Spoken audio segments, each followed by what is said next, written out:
Tang's Tips for Writers, Episode 1, Part 2, Show and Tell.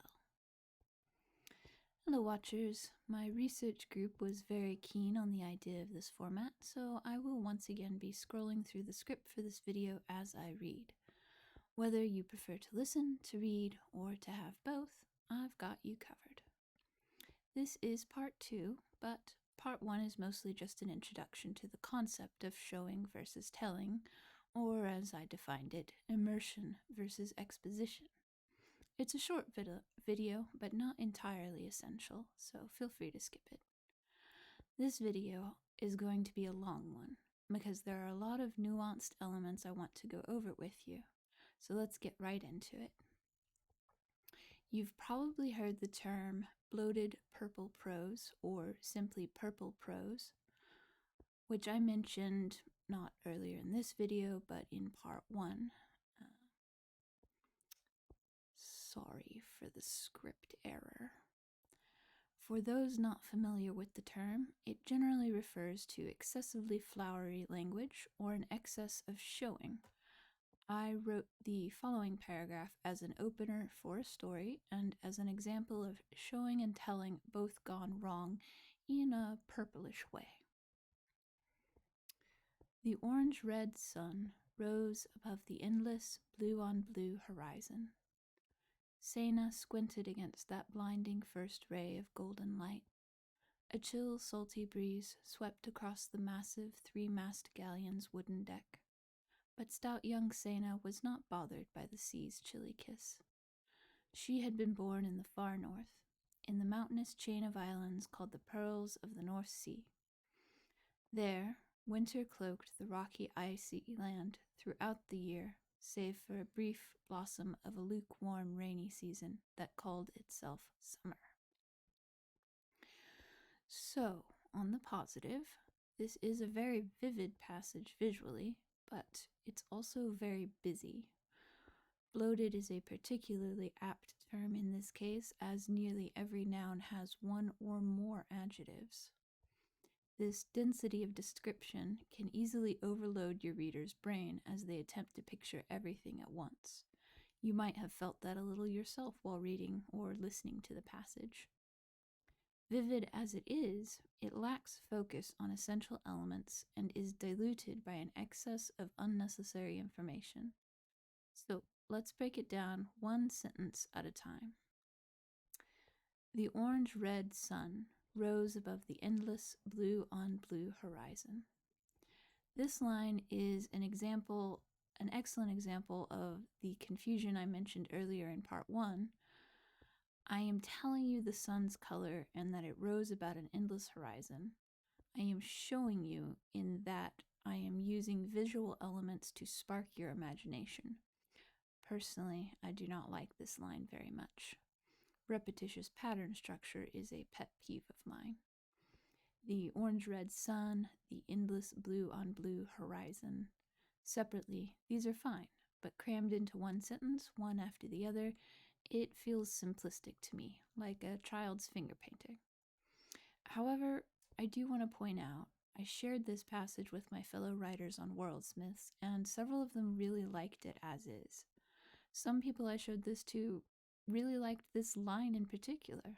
Specifically, they liked the contrast of orange-red versus blue-on-blue.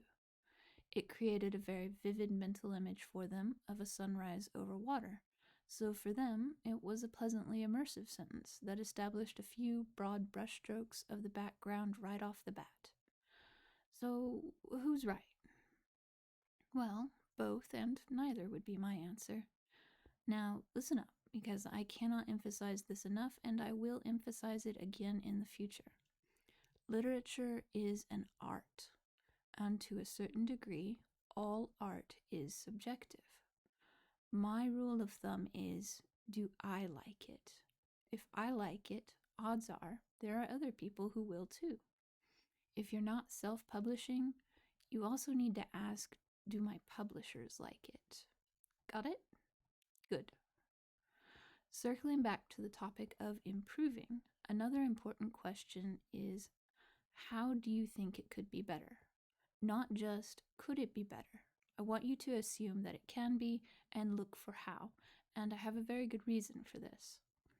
One of the biggest and most consistent differences I see again and again, not just among writers, but among digital artists, carpenters, ASMR artists, game designers, the list goes on, is that creators who look for ways to improve constantly, or at least very frequently, end up making much more impactful creations. So, how can that first line be better, in my opinion? The orange-red sun rose above the endless blue-on-blue horizon. My first thought, orange-red is simplistic and unnecessary. The fact the sun is rising is going to give a lot of visual information to my reader automatically. We mostly all know what a sunrise looks like, even if we don't all see one very often. And also, I am simply using the sun as a timestamp here. It's not a focal point in the scene I want to build. Blue on blue is also simplistic to me. But rather than unnecessary, it's too vague for what I want to convey, which is the image of an open sea and a clear blue sky. That sky and sea, I apologize for my typo, is a major focal element I want to emphasize to my reader. Now, at this point in the process, I have written a first draft. I have asked, how can it be better? And answered that question for myself, so it's time to sit and think. I probably spend an average of 5 minutes with every line, thinking about what I want it to convey and different ways in which I could use language to share that idea. Even for this simple little exercise, I put nearly a full hour into just that sample paragraph. A few minutes to write it, several minutes on each line analyzing it, a few minutes talking it over with fellow writers, and some more minutes coming up with different ways to say what I wanted, and finally settling on the sentence I liked best. A rising sun split the horizon into calm blue waves below and a slowly brightening sky above. Immersive, no? The sun's color has been replaced by a dynamic element called anthropomorphism, which is similar to personification, and we'll discuss those two in another episode. In this phrase, I am ascribing the action split to the inanimate object of the rising sun. I've also added a mood element with the word calm. We've lost endless, but the fact I am talking about the sun, waves, and a sky implies a strong sense of vast space. Implicit details are just as powerful as explicit ones, sometimes more so, but they tend to get processed at a subconscious level if you haven't learned how to look for them. I want you to try this. Pick up one of your favorite books and read it with the question in mind, what am I imagining versus what is the author explicitly telling me to imagine? In my case with this sentence, just for example, when you pictured that sky above the water, was it cloudy or clear? All right, next line. Sena squinted against that blinding first ray of golden light. I like this as is. Can't really see any, quote, problems with it, but I ask myself anyways, how can it be better? And my only thought is, this is an opportunity to slip in Sena's eye color. Excuse me a moment. Needed a little sip of water. Sena squinted her gray eyes against that first blinding ray of light. This is a really good way to slip details of character appearance in without just going, her eyes were gray, her hair was brown, she was barely 5 feet tall, even in thick-heeled boots. You get the idea. Also, I dropped golden because it felt unnecessary, much like the orange-red sun. It's a good habit to look at words as necessary, unnecessary, and useful. Cutting unnecessary words, like excessive adjectives or repetitive phrases, will make your writing pack more punch and help it not drag. But intention is always a factor in determining what you should keep and what you should banish. So you can't rely entirely on others to make that determination. And for those of you from Worldsmyths, I want to add, if someone has said, cut this, it's unnecessary, and your gut reaction is, no, I need that because, remember, you can use the Discord server to discuss the matter. Most likely, you're right, it should stay, but probably it should be said in a different way, or something around it should be cut. If you are not a member of Worldsmyths and would like to check out our server, the link is in the description below. We are a very friendly and welcoming writing community that focuses on honesty and genuine criticism. Let's get to the next sentence, and this one's the doozy of the paragraph. A chill, salty breeze swept across the massive three-mast galleon's wooden deck, but stout young Sena was not bothered by the sea's chilly kiss. I'm sorry, I have allergies today and my throat is very dry.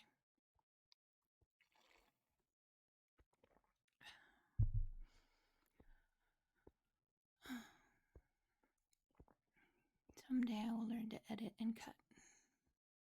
Today is not that day.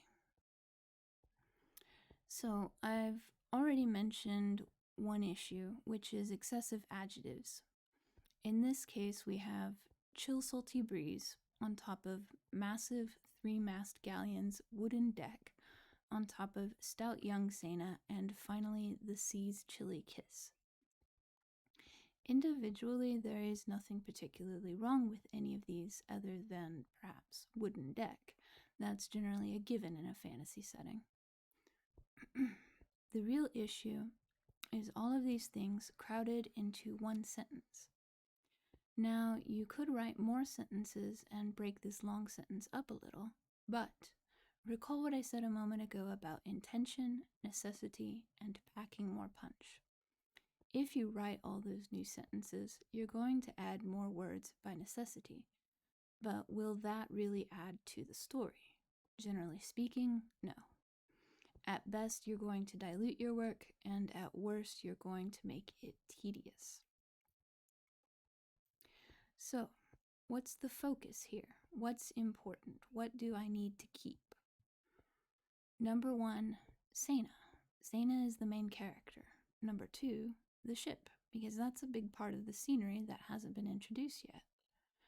We established sky and water and a big space, but she could be on a dock or in a building looking out at a harbor or open sea or lots of places. So ship is important. I do like the personification of the sea's chilly kiss, so I want to keep that, even though it's not particularly important for any story purpose. Let's call it an artistic indulgence. So, cutting some things, completely rewording one bit, and rearranging others, I finally got to while most passengers on the merchant galley hid below, stout young Sena reveled in the sea's chilly kiss, a spray of salt water carried on a stiff breeze.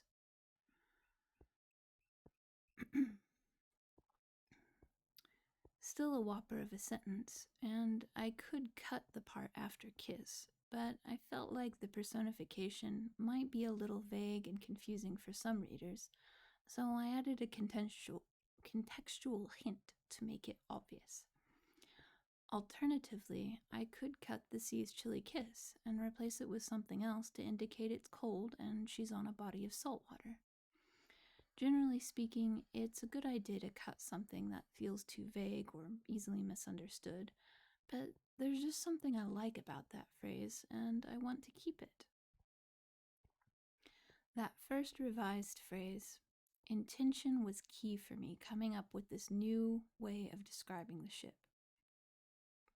Excuse me. Instead of the massive three-mast galleon's wooden deck, we now have, while most passengers on the merchant galley hid below, the fact there are multiple other passengers, even though I don't give a number, conveys the size of the ship very effectively, as does the fact it is a merchant galley. Because what do merchants do? They buy and sell goods, which requires space to store goods or cash. And, as the reader finishes the sentence, the people hiding below will, by implication, emphasize how cold it is on deck. It also tells the reader that Sena enjoys the cold implicitly through the word reveled. Or you could argue it tells the reader explicitly. Regardless, let's break down these last two lines real quick. She had been born in the far north, in the mountainous chain of islands called the Pearls of the North Sea. This is pretty much about as pure telling or exposition as it can get. It's world building and it's character building. There's virtually nothing for the reader to connect to, but I've immersed the reader before and after this detail. That's a key tactic for me with info dumps. Keep them minimal and surround them with immersive elements. If you don't, it can get very tedious. The dry info dump is common among older works of fiction. Tolkien stands out, especially in my mind, with his long forays into historical world elements. And it was fine back then.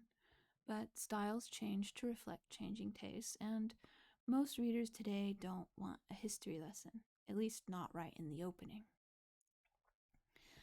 The biggest thing I don't like about this sentence is that it has the word the in it 4 times. However, it is a rather natural way of speaking, and given the general lack of the in the rest of the sentence, I feel alright leaving it alone.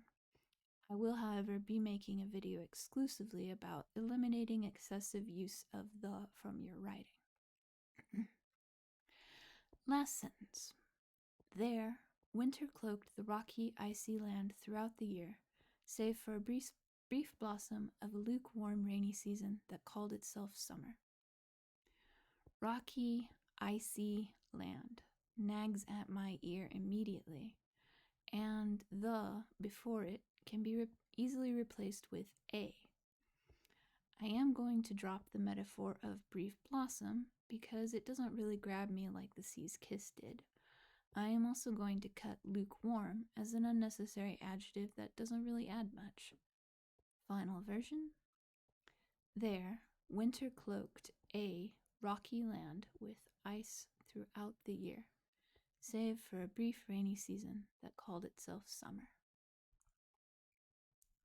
So, let's compare our original paragraph in full to our final version. But first, another drink. I'm not sure if the mic is picking that up, but I'm trying to sip very quietly. Oh, goodness. The orange-red sun rose above the endless blue on blue horizon. Sena squinted against that blinding first ray of golden light. A chill, salty breeze swept across the massive 3-mast galleon's wooden deck, but stout young Sena was not bothered by the sea's chilly kiss. She had been born in the far north, in the mountainous chain of islands called the Pearls of the North Sea. There, winter cloaked the rocky, icy land throughout the year, save for a brief blossom of a lukewarm, rainy season that called itself summer. And then we have the final version. Oh, my voice is about to give out. A rising sun split the horizon into calm blue waves below and a slowly brightening sky above. Sena squinted her gray eyes against that first blinding ray of light. While most passengers on the merchant galley hid below, stout young Sena reveled in the sea's chilly kiss, a spray of salt water carried on a stiff breeze. She had been born in the far north, in the mountainous chain of islands called the Pearls of the North Sea. There, winter cloaked a rocky land with ice throughout the year, save for a brief rainy season that called itself summer. If you skipped ahead to this point, I don't blame you at all. However, there is a lot of good information you're missing out on, so I do encourage you to watch the full video when you have time. So let's recap really quick what I did so far. With each line, I asked myself, how could it be better? I cut adjectives that were not necessary because they were implied naturally, and also cut adjectives for nouns that weren't important focal elements. I removed the where possible. I balanced telling the reader about the world and character with immersive elements that drew on visuals, cold, and the smell taste of salt water. I hope this helps all of you lovely writers out there. If it seems like a lot to process, that's okay. Break it down, focus on one thing at a time, and keep on writing. You don't get better if you stop.